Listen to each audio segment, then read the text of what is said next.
Some of you went to church, and in your churches, there were some amazing signs and wonders. Some of you saw amazing healings and miracles and all kinds of stuff. I'm not saying that those things didn't happen, but what was the point of it? The point is to lock you into something. His signs and wonders, the Creator's, is to lock you into him.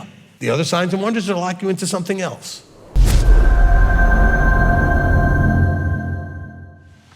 All right, so today we are in HaSatan, Did the Devil Make You Do It, Part 20.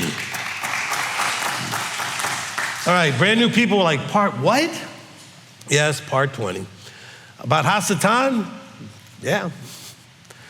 Because you need to understand not only who and what he is, but what it's like to act in a HaSatan-like way or a devil-like way, because those terms are used somewhat interchangeably scripturally, okay? They don't mean the same thing. So let's go through our resets, okay? So reset number 1, Yahweh restricts, constrains, and limits what HaSatan can do.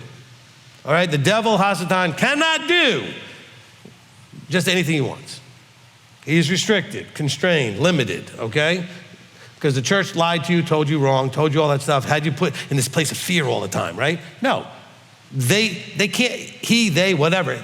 Anybody in that role cannot just do whatever they want, okay? They are limited and constrained. Now, if he allows it to happen to you, it's because you can A, handle it, and B, need to grow from something that has to do with it. It was a challenge for you to grow, okay? We have emunah, don't we? Yes?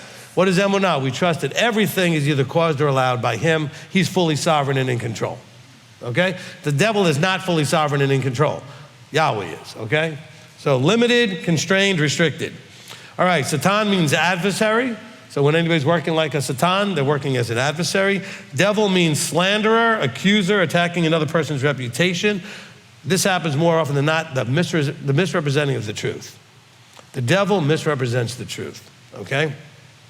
All right, the devil, HaSatan, doesn't initiate and is not the root cause of anything. Okay, the church told you to blame the devil. Don't blame the devil, all right? If you didn't have it in you, you wouldn't have had it in you to do. There wouldn't be anything for him to mess with and all this other stuff. I watch on a regular basis other people's services, and I listen to them in their opening prayers or other times during prayer time, asking for, Yahweh to constrain and limit HaSatan. He already does. HaSatan already cannot just do whatever he wants. You don't have to ask Yah to do that. See, but you were in a false understanding because the devil part had lied through the devil system and convinced you that HaSatan is different than what he really is. Okay?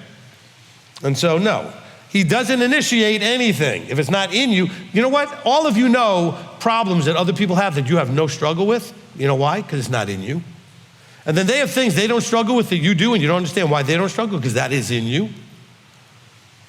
Okay? He's not the initiator. He's not the root cause. These are just things that are in you that Abba's allowing HaSatan to bring out of you so you can deal with them, grow, fix, handle, right? Okay. The devil walks about like a lion seeking prey. We talked about what makes you look like prey. What makes you look like prey? Being weak. I don't mean physically, okay? Being weak or distracted. Okay, weak emotionally, mentally, where you're susceptible to spiral in negative emotions. That's a great feeding ground for the devil, for HaSatan, okay? Or you get distracted. You can so easily get distracted. You gotta stay awake, you gotta stay focused, okay? Because he's looking for those that are weak and distracted. Well, I should say and or distracted, because you could be strong but distracted, okay? Or you could be weak and focused, but you're still weak, all right? A lot of times it's both. Now, reset number 2. In 1 John 3, verses 8 through 10, where we talked about, in this the children of Elohim and the children of the devil are made manifest, okay? Doing righteousness, covenant, Torah, the instructions of Yah, doing what is right makes you children of Elohim. And it is righteousness for us when we guard to do all this command before Yahweh or Elohim. That's Deuteronomy 6:25, okay? Doing sin, children of the devil. Everyone doing sin also does lawlessness. Sin is lawlessness, 1 John 3:4, okay? So what you do manifests who is parenting you at the moment. Notice the key words there was at the moment, though. You don't have to stay under that parentage. You don't have to look like children of one or the other. And by the way, if you're looking like children of Elohim, that's not permanent either. How you act tomorrow will determine if you're still a child of Elohim. It's what are you doing, how are you living, how are you being, that determines that, all right? And then reset number 3 from last time, 1 John 2, verses 6 through 11, how children of Elohim versus children of the devil love their brother. Okay, so in chapter 2, in verses 6 to 11, it says, the one who says he stays in him ought himself also to walk even as he walked. He said, let's see, the one who says he's in the light, verse 9, and hates his brother is in the darkness until now. The one who loves his brother stays in the light. So we started using, we talked about this a couple of parts ago, we started shifting from the devil, children of the devil, children of Elohim, to light and darkness, same thing. Just another way of describing the same thing, okay? So how you treat each other, how you treat your brother also is an important factor to which one you're a child of, okay? If you're in darkness, you're treating your brother one way. If you're in light, you're treating the other way. Now we know Yeshua is the light. I have a whole teaching called Yeshua, the light of the world, okay? So actually, you know what? Listen to the teaching called Darkness and Light. Superly, incredibly important foundational understanding, right? Darkness and light. Okay. All right, I have no idea how many parts it is, but it's not the longest teaching ever, so you'll probably get through it without too much trouble. All right, now let's go into today's verses. Go to chapter 3 of 1 John. We were continuing here in 1 John, all right? And we're going to start in verse 10. That's kind of where we left off, okay? And we're going to then continue. So in this, the children of Elohim and children of the devil are manifest. Everyone not doing righteousness is not of Elohim, neither the one not loving his brother. See, remember that idea of like not loving your brother, the one who's hating his brother is still in the darkness, that kind of thing. If you're loving your brother, you're in the light. Because this is the message that you heard from the beginning, that we should love one another. Not as Cain, who was of the wicked one and killed his brother. And why did he kill him? Because his works were wicked, but those of his brother were righteous. So, did the devil make Cain kill Abel? No. Cain had a problem. He had a weakness. He had some pride issues. He had some, anger issues too. He thought his brother made him look bad when really he made himself look bad. He had a victim issue and he wanted to blame his brother. All these things were going on that were weaknesses, okay? All right, because he says Cain, who was of the wicked one, and killed his brother. Now, when he says he was of the wicked one, we should now know it's not that he was of the devil, but when he chose to act and be in a certain way, that made him a child of the devil. So we might not have been taught that in church. Oh, he was of the wicked one. No, his behavior and his mindset was of the wicked one in that moment, okay? And by the way, we know that this is true because what does God say to Cain after his offering is not accepted? He said, if you do right, won't you also have your offering accepted? In other words, then you'll be a child of mine, okay? But right now, you're not a child of mine. And he knew there was other stuff happening there, okay? So that's how we see the consistency of the metaphor, the picture that's being painted there, right? Okay. He says, do not marvel, my brothers, that the world hates you. We know that we have passed out of death into life because we love the brothers. The one not loving his brother stays in death. Okay, so there's going to be some stuff that's going on here that we're going to get into in terms of understanding life and death and that kind of stuff. This is not, okay, understand this now, not about life and death in that moment. It's about life and death as the potential eternal final decision. Like you're going to either be dead, you're going to live forever, life or death. So watch what he's saying here. We know that we have passed out of death into life. Okay, you were dead in your trespasses, Ephesians 2, right? So we were dead, and now we know how to have life. However, we could always choose death, all right? He says, so we know that we passed out of death into life because we love the brothers. In other words, he came out of darkness into light. I don't want to go back and read Ephesians 2 for the 100th time. You guys know what it says, okay? That while we were dead in trespasses and doing all these foolish things, he loved us enough to then bring us into light, show us what light looks like, and then we could choose the light. Always understand that these things are choices. okay? He lays before you life and death. Choose life, Deuteronomy, okay?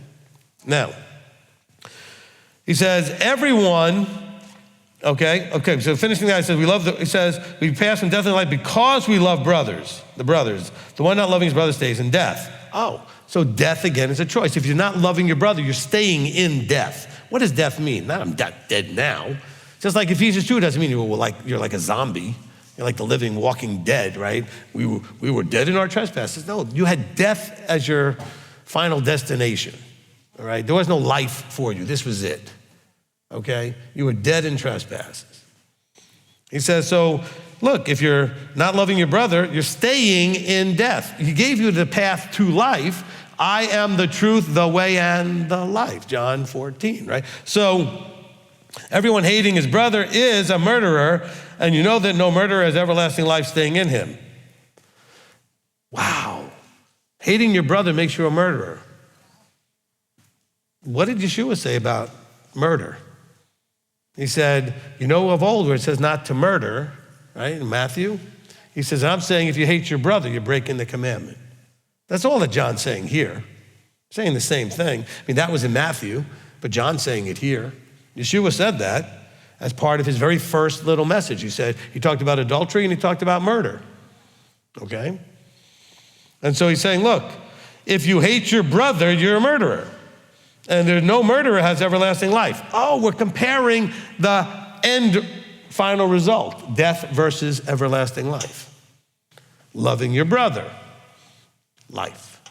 Hating your brother, death, okay? All right, everyone hating his brother is a murderer, and you know that no murderer has everlasting life staying in him. Staying, residing in you. In other words, that potential being there. You can always choose, and often do, vacillate between one and the other. You kind of go back and forth between life and death, life and death, life and death. All right. By this we have known love, okay, because he laid down his life for us, and we ought to lay down our lives for the brothers. So now he's giving us a better idea of what love for brother looks like. Remember, context is everything. And thankfully, most writers, most people when they're speaking, if you give them enough time, they let you know what it is they're really trying to tell you. And so when he's talking about if you love your brother, you're in life. If you don't love your brother, you're not. So what does that look like? Well, are you actually loving them enough to be willing to lay down your life? Because by this we have known love because he laid down his life for us, and we ought to then lay down ours for our brothers. Lay down your life. Most of you won't let go of a grudge. You won't let go of a hurt. You won't let go of a pet doctrine over something. What is the little thing that you no longer will be friends with, to talk to, whatever, brother, because of that little thing you're not willing to lay down, okay? Now, I'm not talking about compromising if somebody's just breaching and sinning and Torah, whatever, you might want to cause some distance there. I'm saying we have lots of dumb things that we're not willing to lay down for our brother, okay? I'm not saying that you sin to do that. I'm saying, but there's so many things that are not sin that we just allow to be breaches of relationship. And that's foolishness. And not only foolishness, he's saying that's keeping us out of life. Because the example of Yeshua is that did we deserve, earn, did he have every reason to have issues with us? Absolutely. He laid his life down for us anyway, okay? I mean, he still has issues that he could have with any of us. We're not there yet, okay? We haven't arrived. He says, by this we have known love because he laid down his life for us, we ought to then lay down. So he's addressing a challenge, obviously, in the body. And guess what? Still have the same problem. 2,000 years later, same problem. Nothing's changed, all right? He says, but whoever has this world's goods and sees his brother in need, now he's going to explain what that can look like, all right? You've got stuff and your brother has need and shuts up his tender affections from him. How does the love of Elohim stay in him?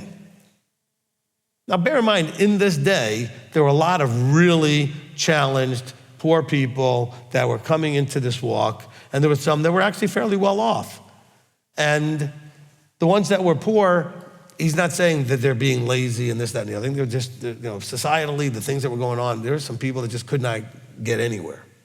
And he says, if you're not helping your brother, and James talks about the same thing. You see your brother with need, you say, oh, I'll pray for you, buddy, basically is what he said. He said, what good is that? Where's your works to demonstrate your faith, right? James 2. So here, we see the same idea. He says, look, if you've got the ability and you see your brother has a need and you shut up your tender affections from him, in other words, you're showing that you really don't care, how does the love of Elohim stay in you? My little children, let us not love in word or in tongue, but in deed and in truth. In other words, stop being a hypocrite. I've taught this before and we're heading towards Passover. It's a couple of months away, but we're heading towards Passover. And we talk about leaven. And I've told you, according to Scripture, leaven is not sin. Leaven is a root cause of sin. Leaven, essentially, he describes as hypocrisy. Okay? So you're claiming A when you're really B. And what does that look like here? He says, well, we're doing it in word and not deed. Okay? Be careful, he says, do not love in word or in tongue, but in deed and truth. Remember I told you that truth, when it talks about that he's looking for those that will worship him in spirit and truth, that truth was the actual physical mechanics of doing. Okay, the spirit was the intention of how and what you're doing. Okay, so you could take that verse where it says, well, of old where it says not to murder, and you're like, well, I haven't killed anybody. He says, yeah, but you wanted to. Okay, so the spirit of it was the harder part, really. The truth was you didn't kill anybody. Truth was you didn't sleep with her, but you wanted to, right? When he says, above old, it says, do not commit adultery. He says, well, I say, but if you wanted and lusted in your heart to do it, you've broken the commandment already. So that's the spirit of the law and the actual mechanics of the law. So here the word truth is being used the same way. He said, I want you, as you're doing these things, to do them in deed and in truth. Okay?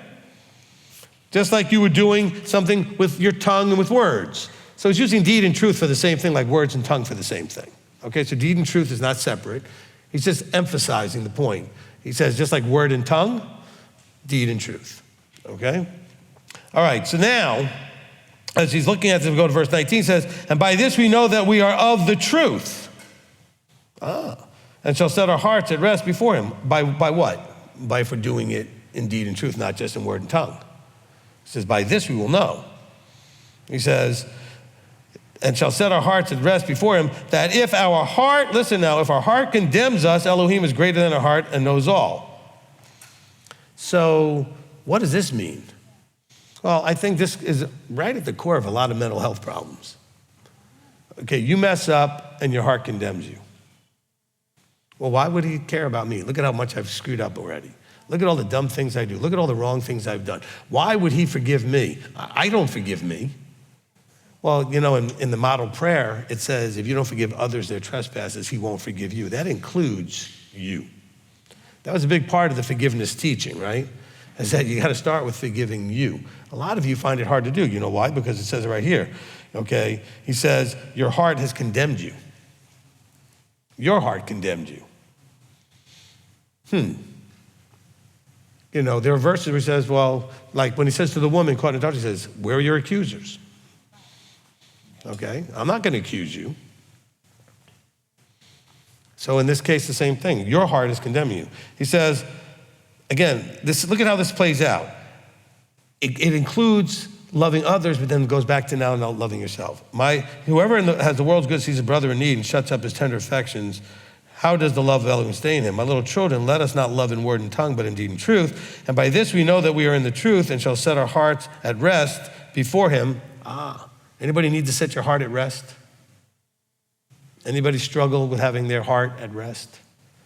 Peace, shalom in the heart.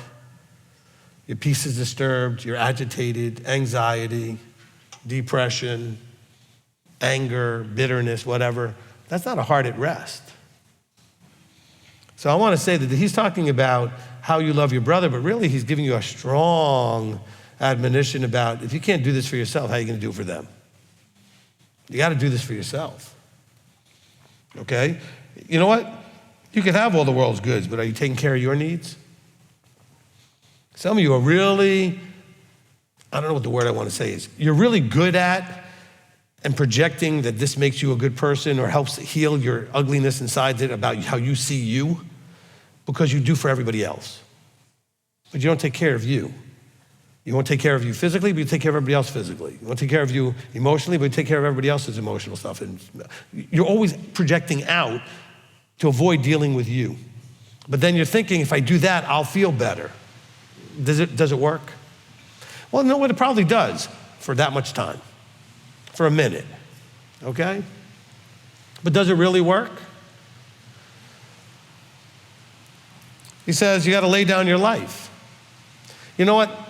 Lay down this life that you've had that hasn't been working and grab onto him and his life, which is true life, and imitate that instead of holding on like the old wineskin. You don't want the new wine to come in. Okay, you're gonna have to get a new wineskin. You gotta be a new thing.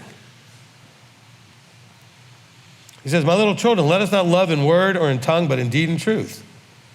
That includes being focused on how you look at you, okay? And by this we know that we are in truth and set our hearts at rest before him, that if our heart condemns us, we trust and know that Elohim is greater than our heart and knows all. In other words, he knows the reality of it, not the stuff that we've convinced ourselves of and other people planted in us that we received, okay? I wish I could find some way to do a really great picture for you guys, have you all stand out in the field and throw you a ball and tell you not to catch it. Because the reflex is to try to catch it, especially because otherwise it might hit you, okay? But you have other options. You could just turn and get out of the way. You can duck or whatever. You don't have to receive everything thrown at you. Everything spoken over you, spoken at you, in your direction or whatever. But that's part of the problem, is that you have lost the power to decide if you're going to receive something or not. And then you're not even filtering the stuff you're telling yourself, because boy, you're brutal. You're worse than anybody you've ever met. The things you say to yourself, you would never let somebody say to you. Okay, there are things that you say to yourself, the ones of you that really struggle with this, that you would never let anybody say. Because that's how harsh they are.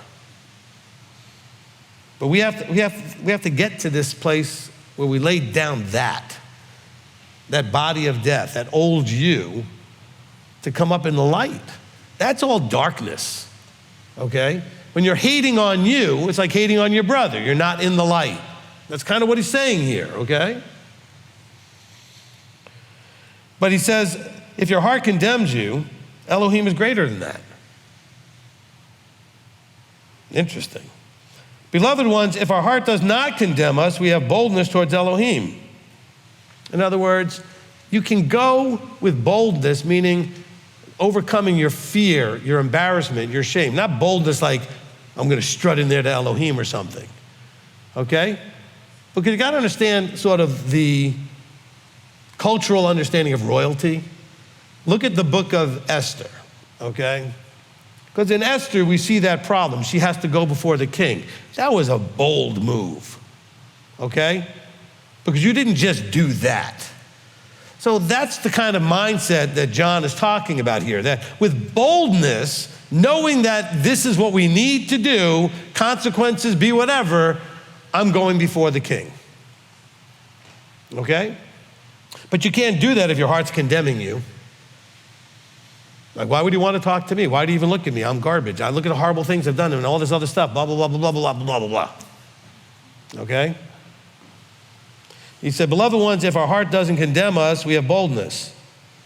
So he's trying to tell you, if you can align your heart with his heart, you're not going to condemn yourself. And by the way, did he say anything about criticizing, judging? No, he said condemning. What's condemning? It's a judgment. Okay?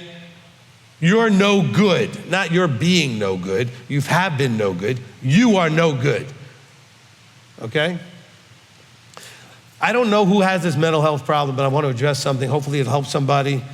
I want you to please consider stopping the following thing, okay? Please stop equating making mistakes and doing things that are not correct as being, I'm a bad person. A lot of you do this. It's a mental health disorder. Because you'll also say when you do something and somebody gets upset with you, instead of receiving the criticism, you'll take it as, well, I'm not a bad person. Why are you mad at me? He says, I don't think you're a bad person. You're just doing this thing that's not right, that I need to correct. But you have this idea of any correction means, if it's true, I'm a bad person. Okay? Don't have to raise your hand, but I know I've counseled a lot of people. This is a problem, okay? You can't filter everything through whether or not you are a good or bad person. You could be acting good or acting badly at a moment, okay? I had a pastor once, years ago, and he would come up to me, I was in my 20s, and he'd like kind of poke at me, and I'd be like, hey. I'm like, what? He goes, you behaving? I go, absolutely, all the time. He looked at me funny, he said, good, bad, I'm behaving. It's still behaving, okay?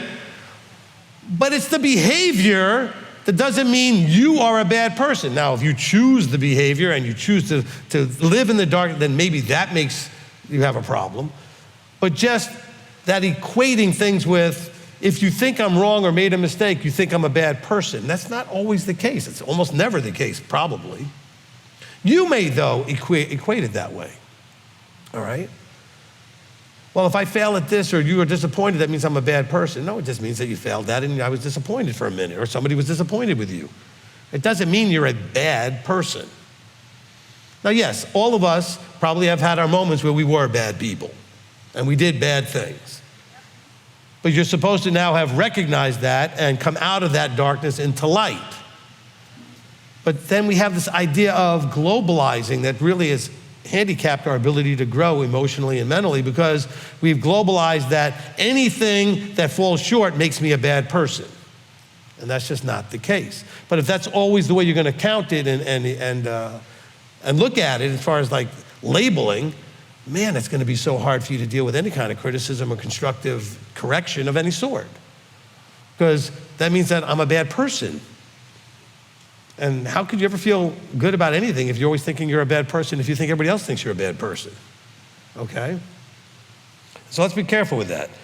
He says, beloved ones, if our heart does not condemn us, we have boldness towards Elohim, and whatever we ask, we receive from him because we guard his commands and do what is pleasing in the sight. Oh, so our boldness is based on that.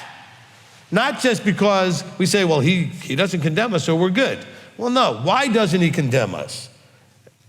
I don't know why John talks this way. Paul does too, other ones do, where sometimes they say a point and we have to keep going to figure out what they really meant, all right? So when he says things, and I'm sure you've heard this in a church somewhere, it says here that by this we know that we are in the truth and set our hearts at rest, etc., that if our heart condemns us, Elohim is greater than that. And then they just stop. And they'll go even into like saying, hey, whatever we ask, we receive. Well, no, it's if we guard, right, what he says next. Guard, it says because, actually, excuse me, it's not if, it's because. He says because. This is why he does what he does for us, because we guard his commands and do what is pleasing in his sight. Okay? I mean, it's a full context. That's why I'm going through all these verses so you get the full context of what John's trying to say here. Okay? He's dealing with a real problem where people are in darkness who need to be in light, who have been given the opportunity to be in light. They've had light shown on the situation and still choose to be in darkness. And sometimes that darkness is how we treat ourselves, and sometimes that darkness is how we treat others. Sometimes it's both. And he's trying to give you that understanding. And by the way, that then manifests whose child you are. Okay? You're choosing to stay in darkness, you're the child of the devil. You're choosing to be in the light, you're a child of Elohim. That's the picture he's trying to give you here. Okay? If you go all the way to chapter 1 and kind of work your way to here, that's what he's been talking about. Started off with darkness and light, switched it to Elohim and the devil as far as like whose child you are, but it's the same message, the same point he's making, okay? He's just painting that picture. He says, okay, because we guard his commands. Verse 23, and this is his command, that we should believe in the name or the authority of his son, Yeshua Messiah, and love one another as he gave us command. And the one guarding his command stays in him, and he in him, he meaning Yeshua in him. And by this we know that he stays in us by the Spirit which he gave us. Now, I'm going to unpackage all that. So verse 23, and this is his command. So somebody say, oh, I don't need to worry about what it means to guard his command to do what's pleasing in the sight. It's this little thing right here. There's just this little piece where it says, and this is the command that we believe in the name of Yeshua. Now go listen to teaching called No Other Name, because it has nothing to do with his name. It has to do with what that phrase means. The name of someone is their reputation, it's their identity, it's their authority. I do this in the name of, in the authority of, okay? So not just walking around going, I believe in the name of Jesus, I believe in the name of Yeshua, in other words, you're saying, I believe they exist. He exists. Both two names, same being, right? Okay, I believe he exists. That's not what this is talking about. He says, if we guard the commands and do what's pleasing in his sight, that demonstrates that we're believing in his authority, because his authority gave us the things to guard and do that's pleasing in his sight. Now, watch what else he says here. He says, and the one guarding is, it says, should believe in the name of the Son of his Son, Yeshua Messiah, and love one another as he gave us command. Oh, I could go to where he said that we are to love one another. We see that in John, in other places where he says, love one another as I've loved you. We're going to read some of that. But the thing is, isn't that what all the commandments are, on how to love each other? So when he says, I want you to love as he commanded, so he commanded what love towards Elohim looks like and what love towards each other looks like. It's not just where he said, a new commandment I give you to love one another. No. It's what does that actually break down into? How does that look? How does it break down into what it looks like? He says, again, this is his command, that we should believe in the authority of his Son, Yeshua Messiah, and love one another as he gave us command. All of the Torah is his command on how we are to do all of that. That's how he commanded us. Otherwise, you just have this ambiguous thing, love one another. Okay, gee, thanks. Now what do I do? Do I just come up with whatever I think it means? Okay, because that's all you get in the red words, the red letters. Just the commandment to love one another. We get a little bit in the, Good Samaritan story. We get a little bit in some, but where's the real examples of how to do it? I mean, go through the Torah. And it talks about how to love him and how to love each other. So that's what I believe it's talking about. And then he says, and the one guarding his command stays in him and he in him. And by this we know that he stays in us by the Spirit which he gave us. Now, what does that even mean? By the Spirit that he gave us. So you received Spirit at coming into belief. Does that mean that you never can go back into darkness? Why would John waste his breath with all this? Everybody here received. What's the point of any of this stuff that Paul talks about, John and James and Peter? They all talked about stuff to kind of smack people to say, hey, don't blow this. You have this. Don't go off on the road in the other way. Why would you have to say that if it says that, well, you know that you stay in him because, he gave us the Spirit, so we're in him. But you can do things that act like you're not in that Spirit. Can we believe and understand there's a Spirit of Elohim? Yes? Good, right? Is there a Spirit of HaSatan? So whichever one you're walking in, that's the Spirit that we're talking about. That's the one that says you're a child of the one or a child of the other. Okay? It's all part of the same message that John is trying to make here. Okay? Now, hold that thought and because in verse 6, it said the same thing. Everyone staying in him does not sin. Everyone sinning has neither seen him nor known him. Remember we talked about this idea in previous part when we covered that verse. So 6 and 24 talk about the staying in him. So let's go to John and see what Yeshua said, okay? We'll go to John 15. All right, and we'll see how John 15, how Yeshua explains all this, all right? We'll start in verse 1. And this is the context that John, who wrote John 15, okay, it's the same, he's using the same thematic understanding in this letter, okay, in 1 John. Okay, he says, I am the true vine, my Father is the gardener. Every branch in me that bears no fruit, he takes away. And every branch that bears fruit, he prunes so that it bears more fruit. That is the best simple understanding of our reason for, or what life is for us, okay? First of all, it's our understanding that there is a Father who's the gardener and that there's the vine that we're supposed to be attached to, that's the Son. Okay, now, every branch in me, that means there are branches not in him. Okay, so what does a branch in me mean? It means that you have covenanted. You have come under that authority. You have made a choice. Not just that you believe he exists. Every branch in me feeds off of me. It's a part and attached to me. You know, I had this bizarre conversation with basically a senior pastor of a Baptist church one time. And, you know, I was young and wanted to mess with him, so I apologize. But, you know, he was this once saved, always saved sort of guy. And I said, hold on, let's read this. And I took out this particular scriptures. Well, not this one, my other one. But anyway, the 98 scriptures. And I went to John 15. And I said, hold on, let me ask you a question. It says here, every branch in me that bears no fruit, he takes away. I said, hold on a second, wait a minute. And verse 6 says, if anyone does not stay in me, he's thrown away. What does that mean? I said, a branch in me, isn't that a saved person? He said, absolutely. He said, so that saved person left? And then they get thrown in the fire and burned up. And so I went to hand him and I said, can you please explain that to me? And he looked at me like I was handing him fire.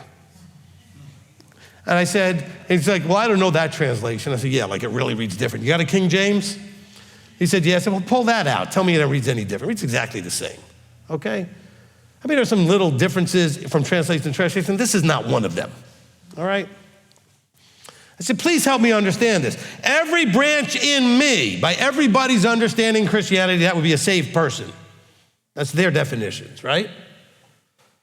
He said, that bears no fruit, he takes away, and every branch that bears fruit, he prunes. Stop complaining about the pruning. There's no small print here. Did you read the small print? I mean, it's right there in the same size print, right? Every branch in me that bears fruit. He already says what happens to the ones that don't bear fruit. But every branch that bears fruit, he prunes so it bears more fruit. Stop complaining. Nobody likes the pruning. You know, it says in Scripture, we go back to Deuteronomy, that nobody loves correction, but then eventually it brings with that peaceable fruit, etc. Nobody likes it while it's happening. But he's trying to tell you the pruning is going to bring more fruit, okay? He said, you are already clean because of the word which I've spoken to you. So, again, let's understand when he's talking, saying, if you are a branch in me bearing fruit, you're clean. Of course, you're not staying in him, you're not clean, okay?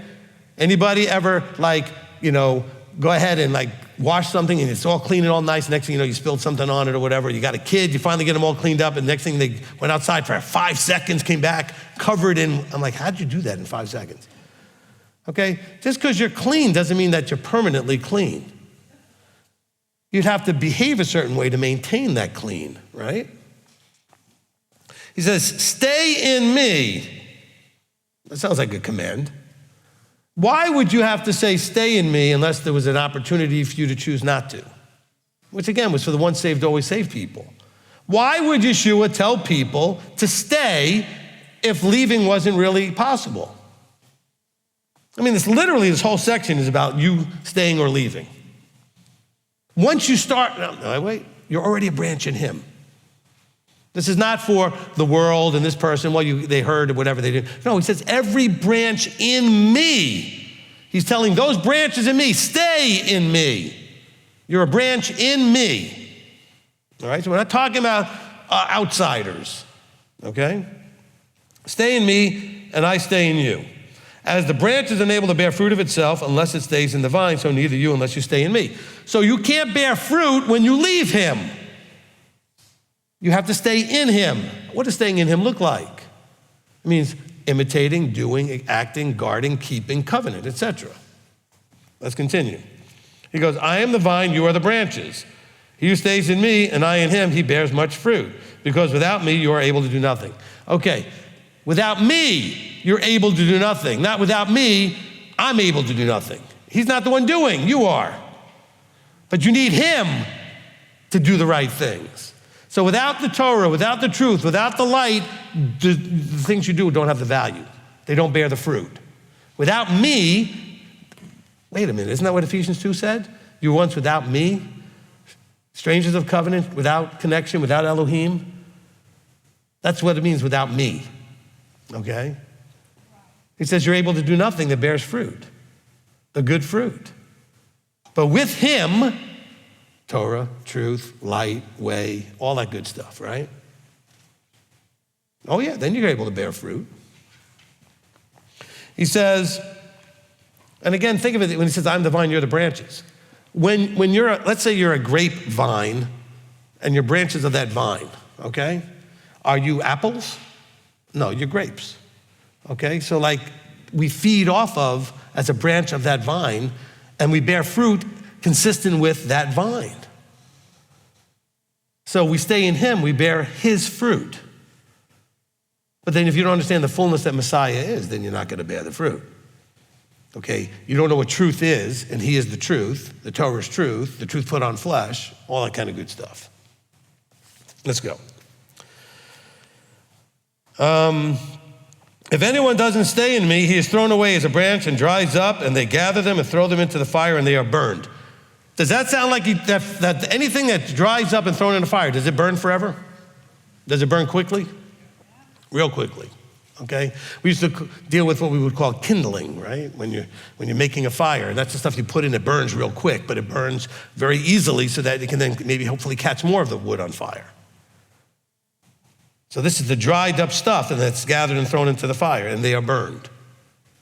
I'm sorry, you can go ask your pastor. Everybody should go ask your pastor to explain John 15. What in the world is he talking about? Okay? You know, how is somebody able to not stay in him? I mean, I'm in him, I'm saved. It doesn't say that. Yeshua was very concerned about this. This is one of the last things he's talking about, okay? Remember, the Last Supper 2 chapters ago. And this is one of his last messages. And he's trying to get this point across. Now that you guys have learned from me, you've been fed from me, you better stay. If you don't stay, you're gonna have a lot of problems. You need to stay in me.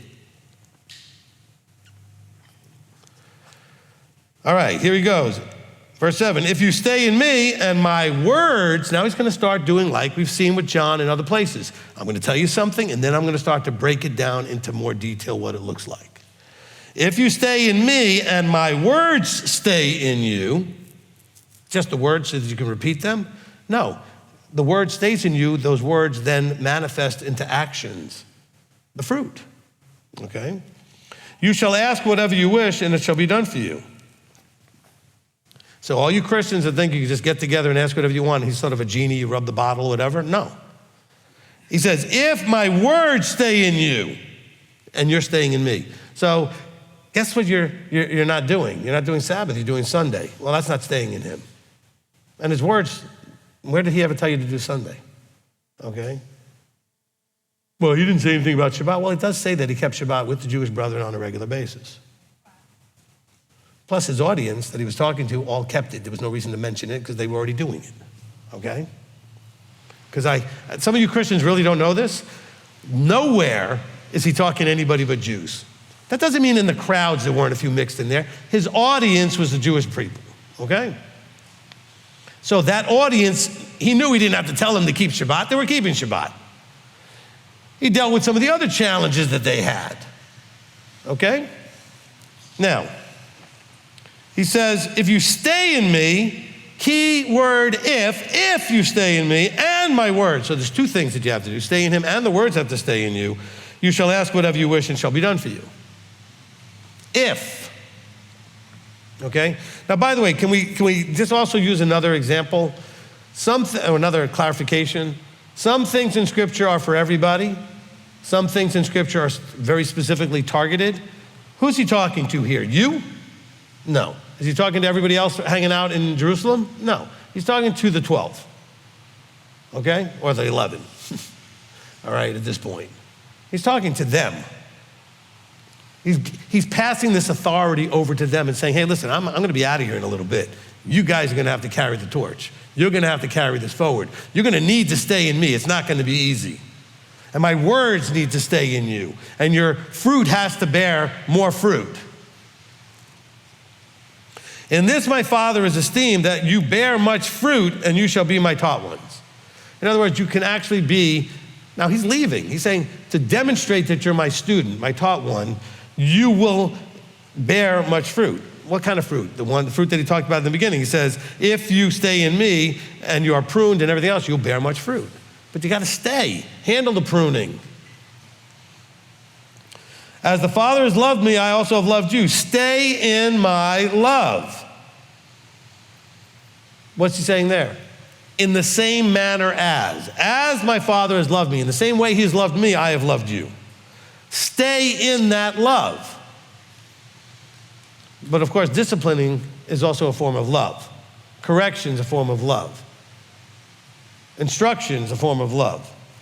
Now listen how this plays out. If you guard my commands, you shall stay in my love, in case you were confused. So then you should have the challenge of going, what commands is he talking about? Okay? You know, in the previous chapter, it says, if you love me, guard my commands, in verse 15 of chapter 14. I mean, this is kind of a theme he's been putting forward. Love and commandment keeping. You know, I have a teaching called Love and Torah. You might want to go listen to that, because almost everywhere that Torah observance is talked about, love is talked about. Because one is a demonstration of the other. The Torah is love. Yeshua is love. Yeshua is the Torah. Okay? Now, he says, as the Father has loved me, I have also loved you. Stay in my love. If you guard my commands, you shall stay in my love, even as I have guarded my Father's commands and stay in his love. Now, in case you weren't sure, and say, well, we just got to do the red words, with Yeshua. Yeshua just said, I'm making an analogy here. I'm lining things up. As my Father with me, so you with me. Okay? All right. Now we're talking about his Father's commands. So anybody, Christian or not, Jewish or not, whatever, have any doubt what the Father's commands are? Does that not go back to Sinai? Can we argue that point at all? So Yeshua has now linked Sinai to what he's talking about. In case he already did it in my opinion when he simply said my commands, because I believe he's the one sitting on Sinai giving the commands in the first place. Okay? Go back to, do you know the Father and the Son? But listen, if you guard my commands, you shall stay in my love, even as I have guarded my Father's commands and stay in his love. We're supposed to imitate him. These words I have spoken to you so that my joy might be in you and that your joy might be done away with. Why are you laughing? Isn't that what complete means? You know, that's the same word when he's dying and he says, it is finished, it is complete. So for you to go to your pastor and say, Pastor, I'm confused. Am I not supposed to have joy anymore? And the pastor will be like, what are you talking about? Well, you told me that when he said it is finished, that the Torah was done away with. Well, here he says the joy should be finished, so there's no more joy.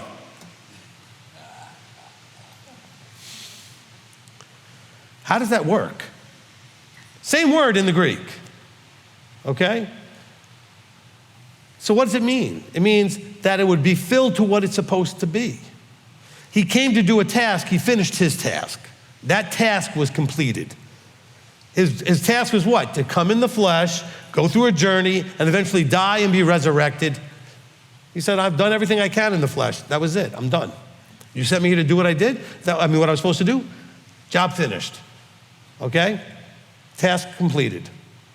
So did it affect anything else? No, it affected, he finished his task, all right? And that was the task he needed to do only in that brief 30-something years. That's it. It wasn't any other tasks. It was that task, right? So he says here, look, these words I spoke to you so that my joy might be in you. I want you to have my joy, and that your joy then would be brought up to its fullness, to what it was intended to be. Accomplish what it's supposed to accomplish. I accomplished, it is finished. I have accomplished what you sent me to accomplish, okay? Some of you struggle with joy, though. You just have a hard time being joyful because your joy has been disturbed, your joy has been taken away because you're focusing on all those other darkness things, okay? You're not loving yourself. This is my command, that you love one another as I have loved you. You know, I actually had somebody used to say, you know, I don't worry about those peripheral things that everybody all argues about because I'm still struggling to figure out how to love you. Then a couple of years later, I ran into him, he says, you know what, I've changed that whole thing. It's not me trying to figure out how to love you as I love myself, like that kind of love your neighbors yourself. So I'm trying to figure out how to love you as he loves me. And that's something you ought to be working on. He says it right here. This is my command. He says a command, that you love one another in the same way I have loved you, which we also read about laying down the life and stuff like that in 1 John, okay? We're gonna read about it right here. Yeshua says, John's quoting the same thing. He says this, no one has greater love than this, that one should lay down his life for his friends. So this is, again, saying the same thing that John was saying again in 1 John, because this is what this is the moment. Now remember, not everybody wrote these moments in their account of Yeshua's life. This hit John, right? Everybody focuses on what parts hit them, okay?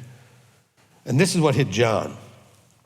He says, no one has greater love than this, that one should lay down his life for his friends. That's what John's talking about in 1 John when he talks about staying in, all right? So back in 1 John, let's get back there real quick. Okay, chapter 3, and in verse 6, it says, everyone staying in him does not sin. Everyone sinning has neither seen him nor known. So everyone's staying in, so if you're staying in him, every branch of me that stays in me, we read what that all looks like already in John 15. Well, yeah, if you're doing all that, you're not gonna sin. Then in verse 24, 1 John 3, and the one guarding his commands stays in him, and he in him, and by this we know that he stays in us, by the Spirit which he gave us. So that Spirit which he gave us functions when you're staying in him. That Spirit that he gave you doesn't do anything when you're not staying in him. It's silent because he recognizes that you're not listening. So what's the point in talking to you while you're not staying in him? Now, that voice will still poke at you every now and then saying, come on now, bad idea what you're doing, let's go, come back over here. But that's that still small voice though, okay? When we're walking in spirit and truth, we're staying in him. Okay? That means we're doing the mechanics of the things that he said to do, and we're doing it within the intention of the way he intended it, the fullness of how he intended it. And hopefully we're kind of getting that a little bit, right? All right, so that was that. Now, I have no way I'm gonna do this in 18 minutes, but we'll try a little bit. All right, go to 2 Thessalonians.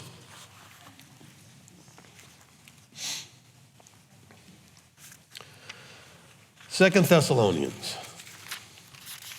Okay, so hopefully you understand that John's focus, the way he was about this relationship, really was trying to help you also understand, based on your choices and where you are staying, or because you could be staying in darkness versus staying in light. Staying in him is staying in light. That's part of whether you're a child of Elohim or a child of the devil. This is kind of helping you understand that you are not literally becoming a devil worshiper. It's just you look like that's your parentage. And so when people see you, do they see your parentage? You know, you have people come up to you on a regular basis. When you were little, they would say, oh, you're just like your father. Oh, you're just like your mother. You know, or they see your kids say, oh, that kid's just like you. Because they are doing things that others have seen you do, right? They're acting in a way, responding to something in a way that's very much you. Are we looking like him?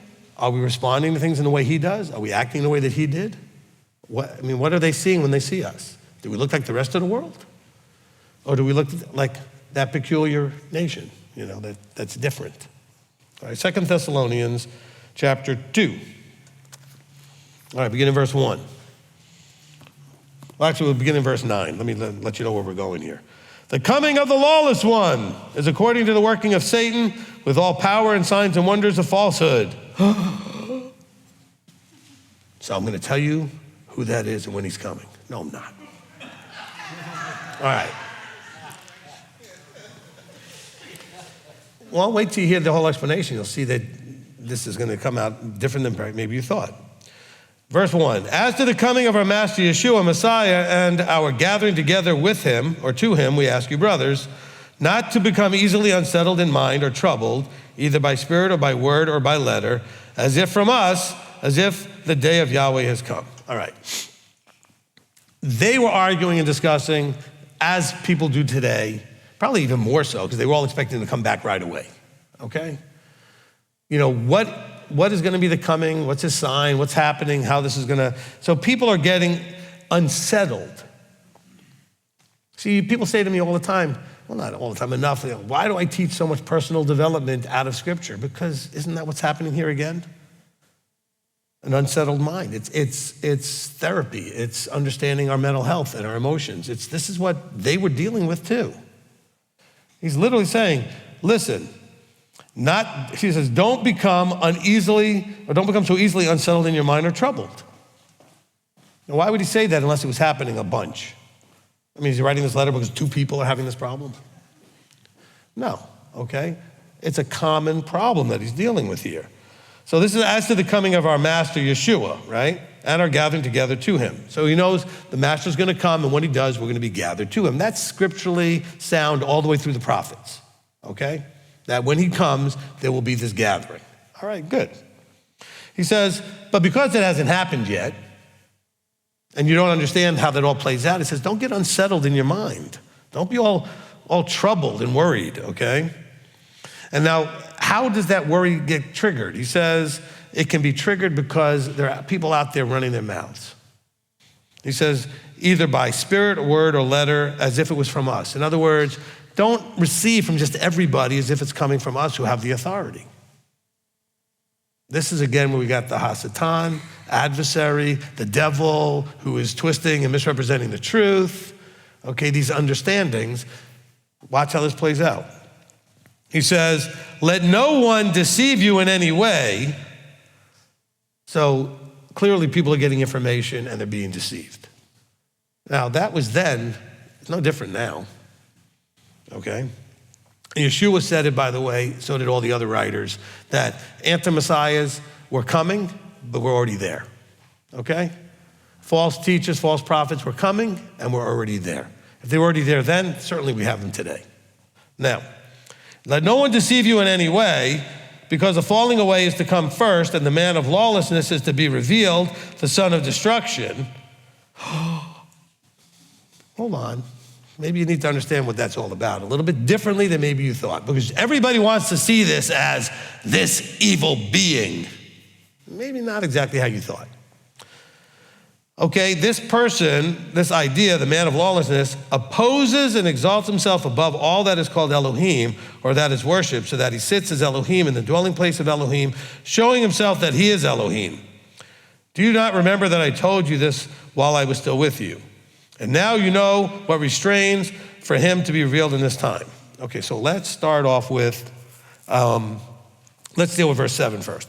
For the secret of lawlessness is already at work, only until he who now restrains comes out of the midst. And then the lawless one shall be revealed, whom the master shall consume with the spirit of his mouth and bring to naught with the manifestation of his coming. The coming of the lawless one is according to the working of Satan, with all power and signs and wonders of falsehood, and with all deceit of unrighteousness in those perishing, because they did not receive the love of the truth in order for them to be saved. This is happening inside of you. Stop looking like for some being that's going to come. I'm not saying there isn't one coming. That's the ultimate fulfillment of all this. This is written to people about what they're going through. Do you understand that? Watch. He says, do not become easily unsettled in your mind or troubled.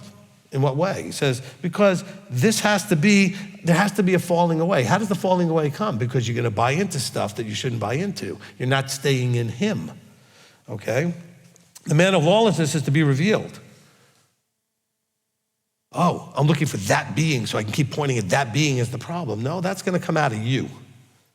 Are you a man of lawlessness? Are you one of lawlessness? Are you one who opposes and exalt yourself above all that is called Elohim? In other words, do you put you above him? Are you sitting on that throne that belongs to him in your head, in your being? It says, so that he sits as Elohim in the dwelling place of Elohim. 1 Corinthians, don't you know you're the dwelling place? I think it's 6:19, all right? Come on, this is not talking about just an actual being sitting in Jerusalem on the altar, on the altar seat or whatever, on the mercy seat, okay? Because what was the point here? Stop being unsettled in your mind by listening to all these people out there. What people? The people that are going to get you to oppose and be like Satan and buy into lies like the devil.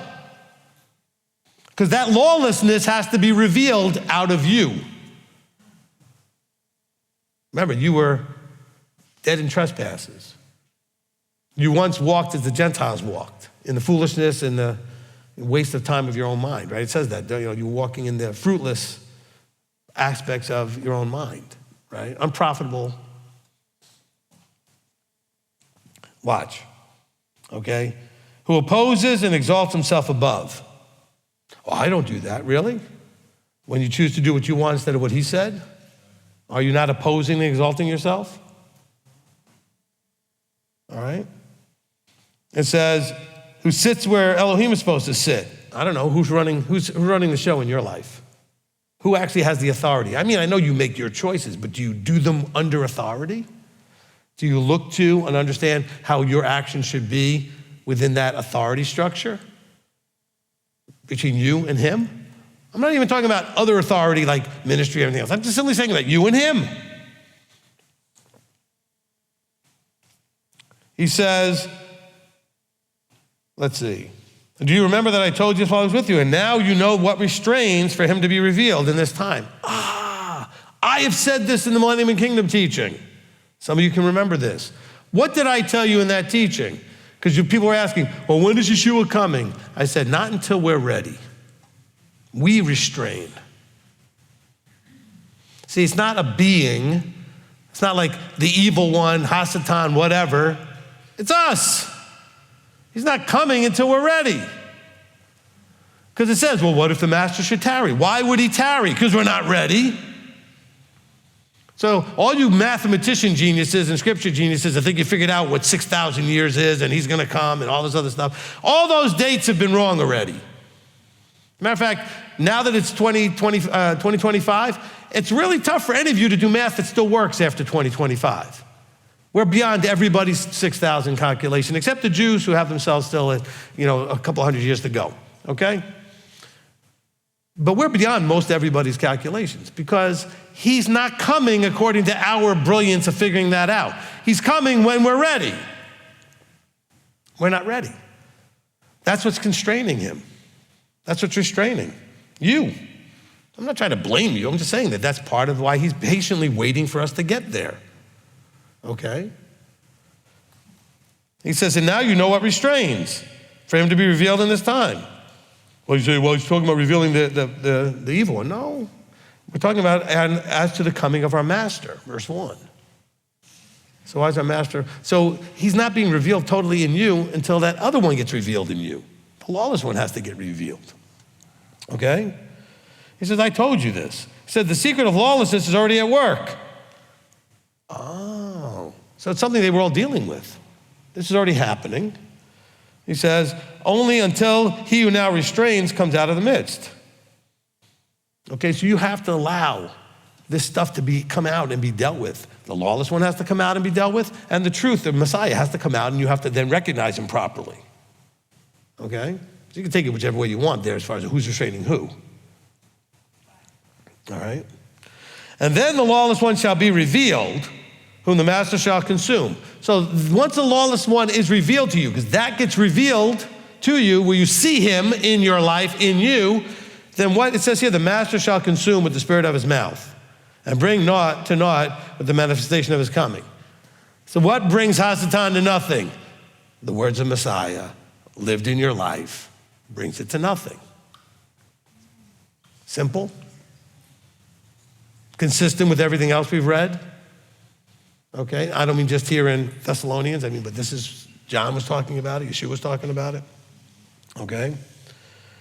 He says, the coming of the lawless one is according to the working of the adversary, with all powers and signs and wonders of falsehood, and with all deceit of unrighteousness, and those perishing because they did not receive the love of the truth in order for them to be saved. Let's see how far I want to go. And for this reason, Elohim sends them a working of delusion for them to believe the falsehood. In order what? That they all should be judged who did not believe the truth but have delighted in righteousness. So you want to go delight in righteousness? He's just going to feed that so that you convince yourself that you're right. That's your delusion. But we ought to give thanks to Elohim always for you, brothers, beloved by the Master, because Elohim from the beginning chose you to be saved in the set-apartness of spirit and belief in the truth, unto which he called you by our good news for the obtaining of esteem of our Master Yeshua. So now again, when he says, beloved, he says, because Elohim from the beginning chose you. Well, he chose them too, a lot of them, but they didn't choose to respond, okay? So I don't want us to think that this is one of those destiny things where, you don't have free will and it's predestination stuff, whatever. It says many are called, but not everybody chooses to hear that call. Okay, you have all experienced that in your life. You've been doing this for more than 5 minutes. People that were walking it and then ended up back in the world. Okay? Now, so then, brothers, stand fast and hold the traditions which you were taught, whether by word or by letter. And our Master Yeshua Messiah himself and our Elohim and Father, who has loved us and given us everlasting encouragement and good expectation through favor, encourage your hearts and establish you in every good work and every good word and work. Again, every good word and work. Go to good words and works. Again, go ask your pastor what that is, because you have to go back to the definition of good. In the teaching I did on good and trustworthy servant, to understand there's none good but one. So to be a good word and a good work, it has to be of Elohim, which takes us back to the Torah. Now, we have time, hopefully, to do this very quickly, all right? There was a part here that I think was very interesting that should be talked about. The coming of the lawless one, verse 9, okay, is according to the working of Satan with all power and signs and wonders of falsehood and with all deceit of unrighteousness in those perishing. Those perishing are the ones who bought into it. That's why they're perishing, okay? Look, in Exodus 10, okay? I'm going to go through some things really quickly here, all right? I want to talk about these signs and wonders thing. Okay, Exodus 10, verse 1 and 2. Yahweh said to Moshe, go into Pharaoh, for I have hardened his heart and the hearts of his servants, so that I show these signs of mine before him, and that you relate in the hearing of your son and your son's son what I have done in Mitzrayim, and my signs that I have done among them. And you shall know that I am Yahweh. Signs and wonders have one purpose: strengthening belief in something. Okay? The enemy does signs and wonders. They're false. You buy into them, you end up perishing. Okay? Deuteronomy 4. I'm going to do some of these real quick. Okay, Deuteronomy 4, verse 33. Has the people heard the voice of Elohim speaking out of the midst of the fire, as you have heard and live? Or has Elohim tried to go and take for himself a nation from the midst of a nation by trials, by signs, and by wonders, and by battle, by a strong hand and an outstretched arm, etc.? He's saying, look, why are you not paying attention to my signs and wonders? Has he not done signs and wonders in your life? What part of that do you miss when you start not staying in him and you drift off to the side? Let's go to Numbers 14. Numbers 14, verse 11. Where am I? And Yahweh said to Moshe, how long shall I be scorned by these people, and how long should I not be trusted by them with all the signs which I have done in their midst? Are you falling into that? That's how we end up following the false one, the 2 Thessalonians is talking about. Because even though he did the signs and wonders, he considers that you're scorning him when you choose to go the other way anyway. That hasn't impressed you enough to know he is who he is. Okay? John 4. All right? John chapter 4. Okay, and in verse 47. And when he heard that Yeshua had come from Yehuda into Galilee, and he went to him and was asking to come down to heal his son, for he was about to die, Yeshua said, if you people do not see signs and wonders, you don't believe at all. In other words, without seeing them over and over and over again, you lose your belief. You need continuous signs. Yeah, how many do I have to do? Because prior to this, he does a bunch of them. It's like, how much do you need to see that you're going to believe? How much? How many of these do you need? Let's go to Matthew 24, okay? Some of you are like, oh man, he almost got to Matthew 24. Is he gonna get to that verse in Matthew 24? Here we go. 23, Matthew 24, 23. And if anyone then says to you, look, here's the Messiah, there, do not believe. For false messiahs, false prophets shall arise, and they shall show great signs and wonders as to lead astray, if possible, even the chosen ones. Isn't that what's going on in 2 Thessalonians? Okay? Signs and wonders, be careful, is what he's talking about. See, I have forewarned you, so that if they say, look, he's here in the desert, or no, do not go out, or look, he's over here in the inner rooms, don't believe. Revelation 13, verse 11. And I saw another beast coming out of the earth, and he had two horns like a lamb and spoke like a dragon. And he exercised authority over the first beast in his presence and caused the earth and those who dwell in it to worship the first beast whose deadly wound was healed. And he does great signs that he even makes fire come down from the heaven on the earth before men. And he leads astray those dwelling on the earth because of the signs which he was given to do before the beast. Oh. Revelation 19. We are going to get this done a little bit late, but not too bad. Verse 20. And the beast was seized, and with him the false prophet who worked signs in his presence, by which he led astray those who received the mark of the beast and those who worship the image. Okay, and let's not worry about what the mark of the beast image is. The point is, these are the ones who worked signs. Okay, signs and wonders. Go back to 2 Thessalonians. Okay? We're going to close with this, as I zip through that really fast, but anyway. All right? Okay, in verse 9, the coming of the lawless one is according to the working of Satan with all power, signs, and wonders of falsehood. This has been warned to you all throughout the Old Testament and other parts of the New Testament. Yeshua himself talks about it in Matthew. There are other verses I could have used too. I mean, I just threw that in there real quickly yesterday and today because I knew that something inspired me about this idea of signs and wonders that maybe I should show. This is the imitation of the false one. God does signs and wonders. The false one does signs and wonders. Your job is to see which one's which. You have a word here to match it up to, okay? Why are you so impressed with the false signs and wonders? Because I'll tell you what, some of you went to church, and in your churches, there were some amazing signs and wonders. Some of you saw amazing healings and miracles and all kinds of stuff. I'm not saying that those things didn't happen, but what was the point of it? The point is to lock you into something. His signs and wonders, the Creator's, is to lock you into him. The other signs and wonders are to lock you into something else. Some of you are like, but that was God. Was it really? To lock you into Sunday and Christmas and Easter and pork and all. Really, was that him? You want to get mad at me? Get mad at me, I don't care. Think for a second, stop being all emotional. Does it really make sense that that was him? After everything we read here, that was him. The false has got to look like the true, but not be right. It locks you into what's not quite right, okay? It has the trappings of right, but it's not, okay? And so I just need us to understand, when it talks about this, let no one deceive you in any way. The falling away has to come first, okay? In your life, are you gonna fall away? Are you one of the ones falling away? In every generation, there's those that get it and those that fall away.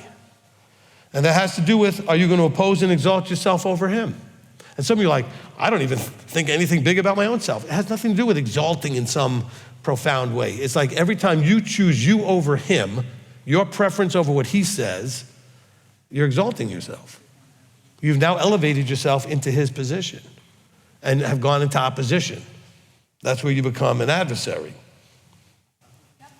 He says, do you not remember that I told you this when I was still with you? Yeshua told us this. He told us. It goes all the way back to when we start off with the lines, back to Exodus. There were signs and wonders. Deuteronomy, Numbers, okay? Signs and wonders. He says, I do this so that you know that I am Yahweh, your Elohim. That was the end of the first one in Exodus. He says, and you shall know that I am Yahweh. The end of verse 2, Exodus 10:2. He has done things in your life so you know that he is who he is. Then other things start happening in your life that make you question. Are you gonna fall away? And by the way, those falling away don't think they're falling away. But you have to be on guard.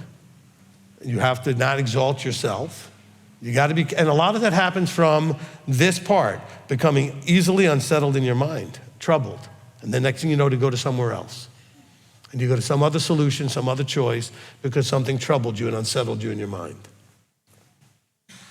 You know what, I think sometimes, and I'm not using this as an excuse not to continue to grow in my own personality, but I think sometimes he uses me to irritate you just to see how unsettled you're going to get. Okay, are you going to allow that to be your excuse to go somewhere else? Okay, again, I'm not saying that doesn't,